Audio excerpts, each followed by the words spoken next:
She said, "Sign or lose everything." I signed nothing. I rose slowly. Then came the retribution. What would you do if the person you trusted most revealed a chilling secret right in the heart of your own home?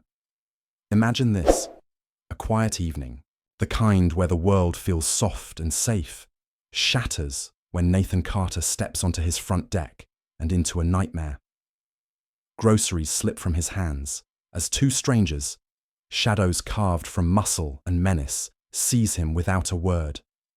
Tires screech, his phone vanishes into a ditch, and suddenly he's trapped in a pickup truck speeding toward nowhere. Where are they taking him? Why now? The answers wait in a desolate meadow, where Lisa, his wife, stands like a queen of betrayal, her cherry-red lips curled in a smirk that hides a devastating plan. "Hey, darling," she purrs, but her words drip with danger. An envelope in her hand holds a contract that could rewrite his life, or end it. Will he sign, or will he fight? Every second pulses with suspense, pulling you into a story where love turns lethal, and one man's quiet strength becomes a force no one saw coming. Two of my wife's rough partners hauled me into the back seat of a dark pickup truck. One was shaved-headed and inked from throat to fingers. The other had a face that seemed chiseled from a granite slab. I didn't even get to lace my boots. They grabbed me right off the front deck while I was holding grocery bags, flung my phone into a gutter, and sped off like madmen until the pavement turned to gravel. We stopped in the middle of a wind-battered meadow. No homes, no streetlights, just me, two walking walls of muscle, and her Lisa. She stood in high heels like we were at some magazine shoot, denim skirt, lips cherry red, clutching a fat envelope in one hand and a smug smirk in the other. "Hey, darling," she purred like this was just some odd Tuesday. "Glad you could make it. This won't take long." I was too shocked to speak. I glanced at her, then the envelope. "What is this?" She stepped closer, heels grinding dirt. "It's a contract," she said. "No divorce, no legal mess. Just you accepting that I have partners now. Multiple. Whenever I want. Wherever I want. And you stay my husband."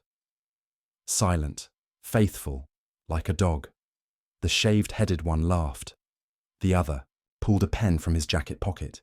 Lisa waved the envelope. "Sign it, and we all go home with our bones unbroken." I didn't speak. My jaw locked so tight it felt like it might crack. Lisa tilted her head. "Come on, Nathan. Don't make this ugly. You knew, didn't you? You're not that clueless. I mean, come on. You actually believed all those meditation retreats and late-night work calls. God, you're precious." She was taunting me, savoring every second. And the worst part, she was right. Somewhere deep down, I had known. I'd seen the message she'd accidentally left open, the long baths with her phone blaring music at full blast, a distraction. I saw how she grinned when she thought I wasn't watching. Not at me, at the idea of him or them. Still, I hadn't pictured this. I thought cheating was secrets, hotel keys, lipstick on shirts. But Lisa was built different. She wanted contracts. She wanted her betrayal notarized. I stood up. The shaved-headed one tensed, ready to lunge, but Lisa raised her hand. "No need, babe," she purred. "Nathan's not a fighter." I looked at her. Really looked. This woman who once pleaded with me to hold her hand when she had bad dreams, who sobbed in my arms after her mother's funeral, who told me I was her sanctuary, and now she was selling off our marriage like some yard sale chair. That's when something inside me broke quietly, like the last cog of a worn-out machine giving way. I didn't yell. I didn't charge. I simply smiled. "You're right," I said softly. "Let's not make it ugly." I reached for the pen. Lisa looked triumphant. I took the envelope. She looked victorious. I signed, and then I laughed. I laughed so hard it startled all three of them. Lisa narrowed her eyes. "What's so funny?" I looked up at her, calm, cold. My smile felt like frost-cracking skin. This is the part where I become very ugly. She blinked. What? I dropped the pen. You wanted a show, Lisa. You're about to get a damn epic. And that was the start of my story. You see, people like Lisa think betrayal is the peak. They don't realize it's just the opening scene. They think cornering a man, shaming him, makes them untouchable. But there's something they forget. When a man's been dragged to the dirt, when he's got nothing left to lose, when the last good piece of his heart is gone and buried, that's when he gets deadly. So, no, I didn't scream. I planned. I went home that night with a bruised, pride and a blazing mind. I replayed everything. The glances, the lies, the subtle shifts in her tone. I saw it all clearly now. Not just Lisa's betrayal, but the pattern, the routine, the whole damn charade. I didn't sleep. And when dawn broke, I was already dressed. My revenge wouldn't be loud. It would be brilliant. The next morning, Lisa left early. She didn't say goodbye, just heels clicking down the stairs, the front door shutting like a period on a lie. I stood in the hallway, staring at the silence she left behind. It was the same house we built together, but now it felt like an empty theatre where I'd been the only one reading the lines. She left her second phone on the kitchen island. That was her mistake. She'd called it her work phone, though she barely worked. Said it was for client texts. Another lie I swallowed like a loyal fool. But now it buzzed quietly next to the fruit basket like it wanted to confess. I didn't hesitate. I picked it up and entered the one passcode I knew she'd never change. Her dead cat's birthday. Pathetic how predictable betrayal can be. The screen lit up, and just like that, Pandora's box opened. Dozens of messages. Men saved under fake names. Karen, John, vet clinic, Mike Sales. A whole archive of filth dressed as logistics. One guy even texted, "Your husband's face when we dragged him was hilarious. You really want him to stay?" Her reply, "He's like wallpaper. Easy to ignore. Let him rot." My fingers shook. There were photos, videos. I didn't open those. I didn't need to. The captions were enough. One said, "He cried last night. Told me he still believes in us," rolling on the floor laughing. Another said, "I'll have him sign anything. He's spineless."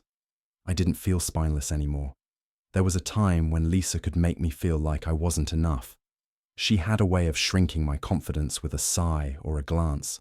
But now, seeing her unfiltered, her real voice, her vile pride in humiliating me, something inside me realigned.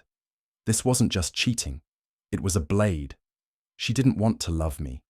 She wanted to destroy me. I copied everything, uploaded it to the cloud, backed it up 3 ways. I wasn't just saving evidence, I was building an arsenal. By the time she came back that night, I had memorized every timeline, every alias, every motel room. She walked, in humming a song like she hadn't blown up our entire marriage 24 hours ago. "You seem tense," she said, slipping out of her heels. "Did you at least think about the offer?" I smiled. "Yeah," I said. "I've been thinking a lot." She smirked. "Good. We can be modern, evolved, like adults." I didn't answer, just watched her toss her purse onto the sofa and head for the shower. She left her purse wide open. I saw the burner phone she didn't know I'd found. Another mistake. She thought I'd bend. She had no idea I'd already started to break her, because this time I wasn't going to scream or cry or beg. That's what she expected. That's what all of them expected. No, I was going to erase her the way she tried to erase me. The plan was forming. Quiet. Precise. She didn't know it yet, but every fake laugh she gave me from that point on, every fake kiss on the cheek, I'd be counting them like funeral bells. This wasn't a marriage anymore. This was a hunt. 3 days passed. I played my role perfectly. The oblivious husband, docile and dull. Lisa thrived in that illusion. She'd pat me on the shoulder, call me honey, and vanish for hours without a trace. But I watched her closely. Every glance, every sudden text she tried to hide. I memorized the patterns. She had two main partners, Derek and Ryan. Both were gym junkies with bank accounts fueled by sketchy cash and protein shakes. The night everything snapped was a Friday. Lisa insisted we have dinner together. For old time's sake, she said with a wink that made my skin crawl. She wore red. She always wore red when she wanted to play her sick little power games. And I played along. Candlelight, wine, the whole setup. I grilled burgers, set the table, pretended I didn't know she had sent Ryan a text an hour earlier saying, "Wish me luck. If he signs tonight, we celebrate at your place, round 2. I was the luck, the joke, the warm-up act before she disappeared again into someone else's bed. She toasted to growth, whatever the hell that meant, and kept looking at her phone like she expected applause. Then she pulled out the envelope again. The contract, that same twisted agreement that said I'd remain her husband while she collected men like trophies. "Let's just end the drama," she said sweetly. "It's not about love anymore, Nathan. It's about freedom. Mine. You'll get used to it." I stared at her across the flickering candlelight, heart pounding. "And what do I get, Lisa?" She sipped her wine. "You get to stay. I mean, you're the boring stability. That's worth something, right?" Something inside me tore. Not loudly, not even painfully, just a clean break, like a rope snapping in water. I stood up slowly, walked around the table, and kissed the top of her head. She giggled like I'd finally accepted my role as her doormat. Then I leaned down and whispered, "Let's take a selfie for memory." She blinked. "What?" I grabbed her phone off the table before she could stop me. "One selfie. Humor me." Her face stiffened. "Nathan, put it down." I smiled, flipped the camera, and accidentally hit the home button. The screen lit up. Open. No password. Just one open chat with Ryan. He had sent a photo, Lisa in lingerie, taken today. The timestamp burned into my eyes. 2:43 p.m. And then below it, "That idiot husband's still breathing." Lisa lunged across the table, but I stepped back fast. My smile vanished. "You're done," I said flatly. Her eyes went wide. "It's not what it looks like." I held the phone. "Up? No? Is there another Lisa in this picture? Maybe a twin you forgot to mention?" She grabbed a wine bottle and poured another glass. "Look, calm down. I was going to explain everything eventually. But you're making this so dramatic. You texted a man who assaulted me," I snapped, and asked him if I was still breathing. She shrugged like I'd caught her stealing candy. "Nathan," she said, "I'm tired of pretending. You're weak, and I need excitement. These men give me that. You give me groceries." I laughed once, a sharp, bitter bark. "You know what? I see now." "What? You never loved me. You love controlling me." She paused. Her mask cracked, but only for a second. "Fine," she said. "Be a man for once.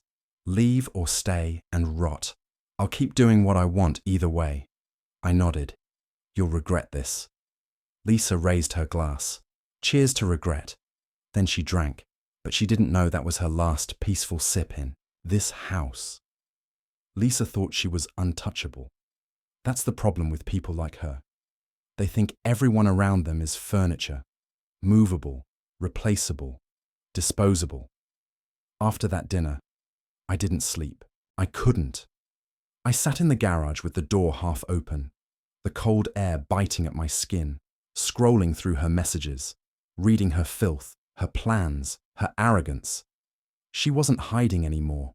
She enjoyed humiliating me. But then I found something interesting, a thread from her sister, Emily. Not one of the fake friends Lisa bragged about to look important. Her actual sister, the kind that used to call me the good one when no one else was listening. The message was buried between texts and scheduling. Filth. Emily. "Lisa, you're pushing it. Mom and Dad don't know what you're doing with the house money, right? What if Nathan finds out?" "House money?" I froze. We'd taken out a loan last year to renovate the bathroom. Lisa insisted on handling the paperwork. Said she wanted to learn responsibility. I let her. Another mistake. I dug into the documents that night, took the old files from our bedroom. Safe. flipped through folders I hadn't touched since we got married. And there it was, clear as daylight. She'd refinanced the loan using forged signatures. My signature. Then funneled most of the money into a separate account. The renovations cost half of what she claimed. The rest, gone. No wonder she didn't want a divorce. She wasn't protecting freedom. She was protecting fraud. By morning, I had screenshots, printed statements, the beginnings of a quiet storm. And then I made the call. Emily picked up. Voice, cautious. Nathan.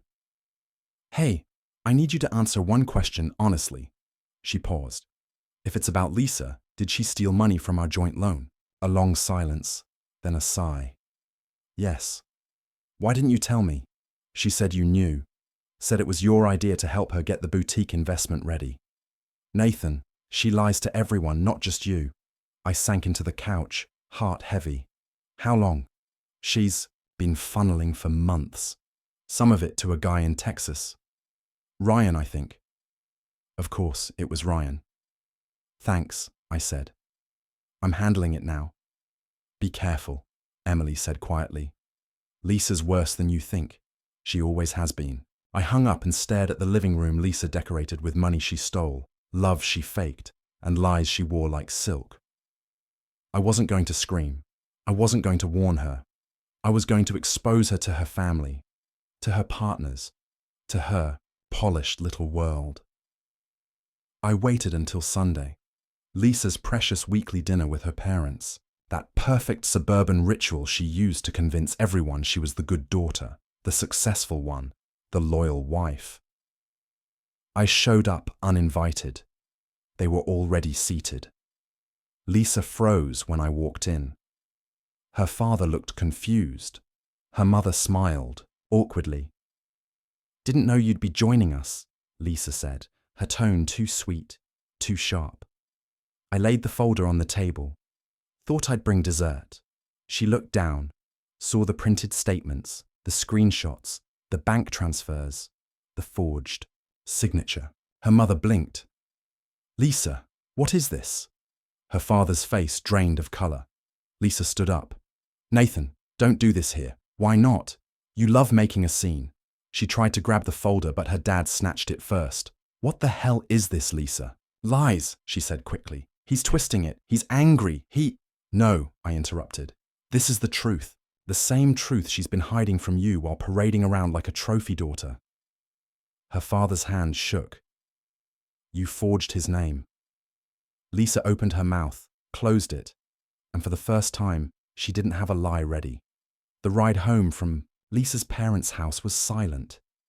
She didn't say a word, and neither did I. The only sound was the hum of the tires on asphalt and the occasional sharp inhale from her, like she was still trying to come up with a way to spin it all, to twist it into something that made her the victim again. She sat with her arms folded, jaw tight, eyes fixed out the window like a child caught stealing. When we pulled into the driveway, she didn't even wait for me to turn off the engine. She slammed the door, stomped up the front steps, and disappeared, inside. I took my time, let her stew. She'd finally been cornered, and I could feel the panic radiating from her, but I knew she wasn't done, not by a long shot. Women like Lisa don't just collapse, they scheme. Sure enough, when I walked through the door, she was on the phone in the kitchen, whispering in that desperate serpent-like tone of hers. He just showed up with everything. No, I don't know how he got it, but listen, you need to lay low for a while. He might come after you next. She saw me standing there and froze. I didn't blink. I didn't smile, just raised an eyebrow like, go ahead, lie again. She hung up fast. What? She snapped. That Ryan on the line, or Derek. Hard to keep track now, huh? She sneered. I'm warning you, Nathan. You don't know who you're messing with. I took a slow step forward. No, Lisa. You don't, because I finally understand who you are. She laughed, bitter and sharp. You think I'm scared of you? You still don't get it. You're not dangerous, Nathan. You're background noise. I walked past her, straight to the living room where I'd left a second folder. This one had photos, screenshots, locations, a full breakdown of her affair with Ryan, the gym trainer turned wannabe thug who'd bragged in texts about breaking the husband in half if he ever stepped out of line. I placed the folder on the coffee table and sat down. "You might want to take a look at this," I said calmly. She didn't move. "Lisa," I said, "I know Ryan has a record. I also know he's still on parole, and I've got a pretty strong case now. Forged documents, financial fraud, and a man with a violent past tied to it all." "You wouldn't," she whispered. "I would, and I already have. The police will visit him first. They like starting with the muscle." Her face paled. She tried to speak, but nothing came out. Her hands trembled. Not from guilt, but fear. Fear of losing control. Fear of losing her throne. I leaned forward. "You wanted to keep me trapped in this marriage while you ran wild with every guy who could lift a truck. You threatened me, humiliated me, used me like a bank account with a pulse. But now," I smiled coldly, "now I'm the one, with options." And right on cue, there was a knock at the door. Lisa flinched. I opened it to find a police officer standing there, firm and focused. "Mr. Nathan Carter?" he asked. "Yes. We'd like to speak with you about a report involving fraudulent loan documents and a known felon. May we come in?" I turned to Lisa. She was frozen, hands clenched, eyes wide. I held the door open and nodded. "Of course, officer. Please come in."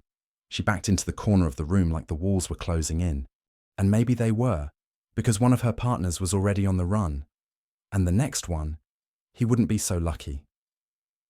Lisa always thought she was the smartest person in the room, manipulative, charming when she needed to be, and absolutely fearless when cornered, like a fox that thinks it can still outwit the hounds even with its leg caught in a trap. But the thing about smart people, they get lazy. They overlook details, especially the ones that can blow their entire game apart. The officers didn't arrest her that night. They were only there for a statement. But watching her squirm in her chair while they asked simple questions about the forged signature, the suspicious account withdrawals, her relationship with a convicted felon, was better than any revenge I'd imagined. I stayed calm, polite, cooperative, the perfect betrayed husband. Lisa tried to control the narrative, of course, claimed it was all a misunderstanding, said she was the real victim, that I'd emotionally manipulated her for years. But she didn't know I'd already filed for divorce the day before, and that I'd filed it with a prenup she had completely forgotten about. See, early in our marriage, Lisa had insisted on signing a prenup, said it was romantic, said it proved we were getting married for love, not money. I agreed. Back then, I trusted her. But the clause I'd added in small print at the advice of an old lawyer friend, infidelity voids all asset claims, and it didn't. Just void her claims, it transferred everything back to me. The house, the savings, the business she tried to leech from. I sat her down after the cops left. "Lisa," I said softly, almost kindly, "remember that prenup you signed? Back when you still pretended to love me?" She crossed her arms.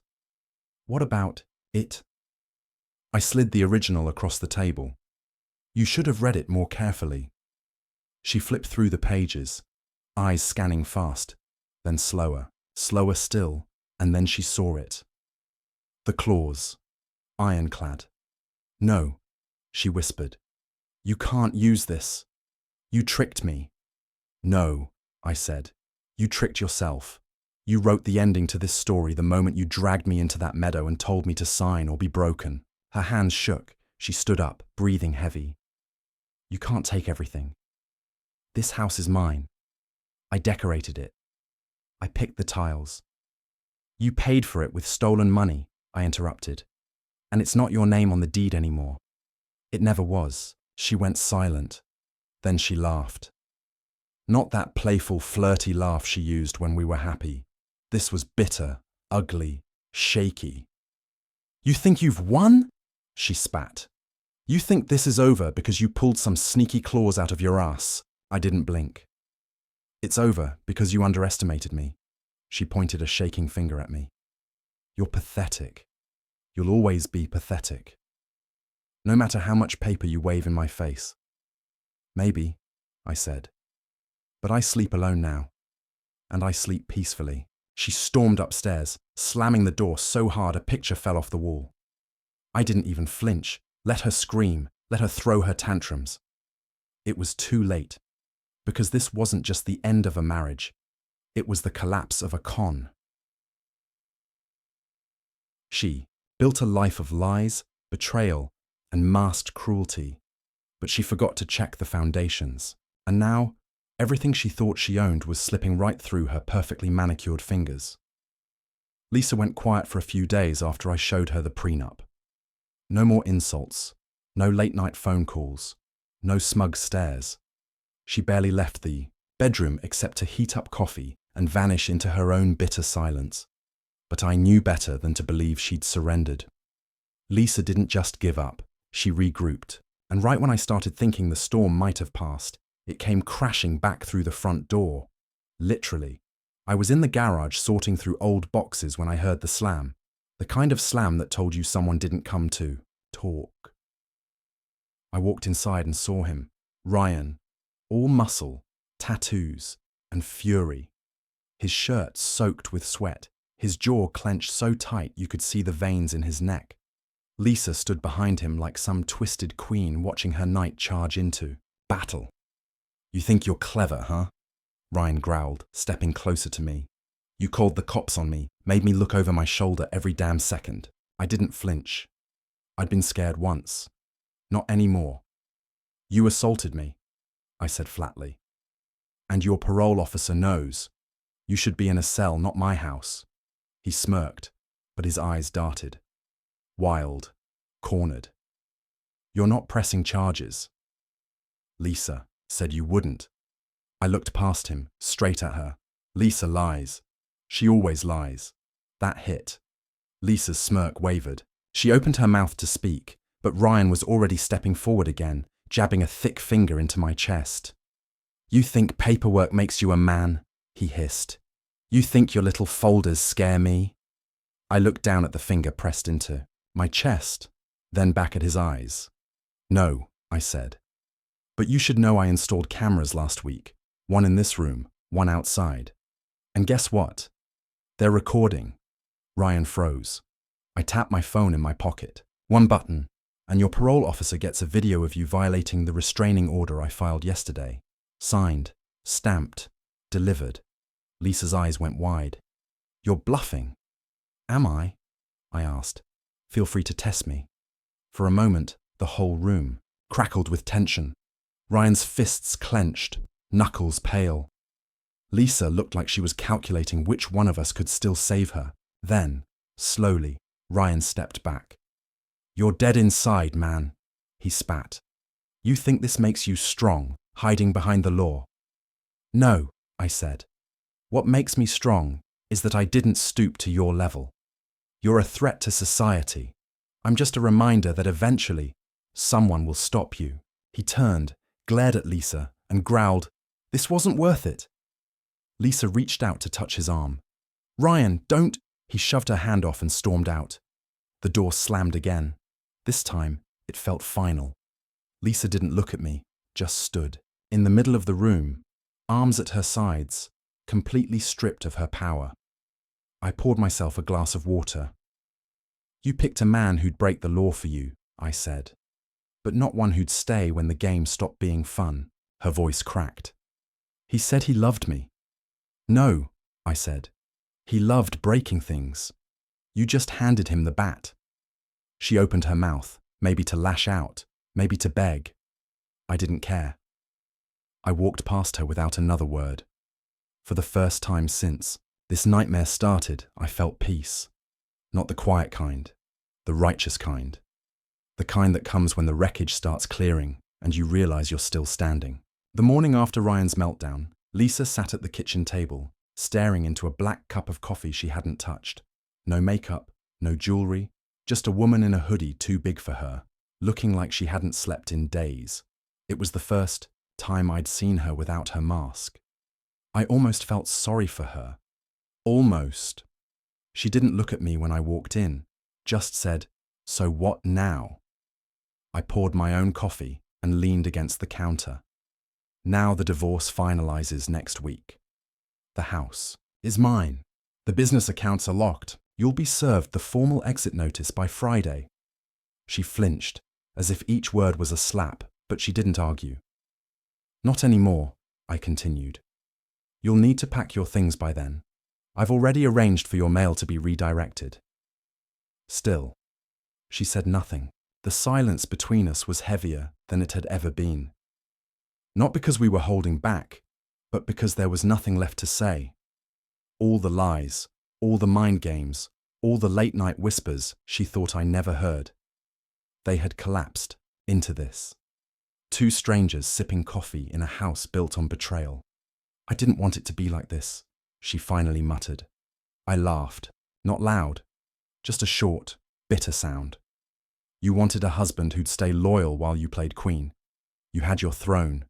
You just didn't think it could turn to ash. She looked up at me then, eyes red. Not from tears, from exhaustion, defeat, or maybe from watching every fake little empire she'd built come crumbling down in real time. You think you're better than me now? She said.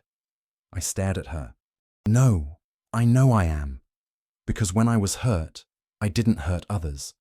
When I was betrayed, I didn't betray anyone back. And when you had the chance to fix things, you picked ego over honesty every single time. Her lips parted, like she was about to spit something vile, but nothing came. The venom was gone. Whatever power she thought she held had finally rotted through. I stood and walked toward the hallway. Halfway there, I stopped and turned. You want advice? She didn't respond, but her eyes stayed locked on mine. Next time someone loves you enough to sacrifice for you, don't use that love to build a lie, because eventually, even the quietest man learns how to burn bridges with a smile. That was the last thing I ever said to her. Lisa left 2 days later. No goodbye, no note, just an empty closet and a bottle of her perfume left behind, like a ghost that didn't know it was dead yet. I walked through each room one by one and opened the windows. Let the air change. Let the past blow out into the wind like ash from a fire long burned out. And for the first time in years, I wasn't holding my breath. People ask what I learned from it all. Simple. Never mistake silence for weakness. Never confuse love with permission. And most of all, if someone shows you who they are, don't wait for them to change. Believe them and leave. Because men like me, we don't stay broken. We rebuild. Stronger, smarter, and far more dangerous than the ones who smiled while they destroyed. In the ashes of betrayal, where trust crumbles and love reveals its sharp edges, Nathan Carter's journey unveils a timeless truth. The quietest, hearts often forge the fiercest resilience. His story, a tapestry of deception unraveled by courage, teaches us that pain is not an endpoint, but a crucible for transformation. When Lisa's lies stripped him bare, Nathan didn't shatter. He sharpened. His refusal to mirror her cruelty, choosing justice over vengeance, shows that true strength lies in integrity, not retaliation. Life's deepest wounds, he learned, are not healed by loud defiance, but by deliberate, silent rebuilding. The lesson here is stark. Never let love blind you to someone's truth. When they show their colors, whether through a smirk, a secret, or a contract, believe them the first time. Don't wait for change. Walk away and reclaim your power. Nathan's advice echoes through his actions. Protect your worth, guard your peace, and never mistake endurance for weakness. For those who face their own Lisas, remember this. Betrayal may burn your world down, but it also clears the ground for something stronger. You are not defined by what breaks you, but by how you rise, wiser, unyielding, and free.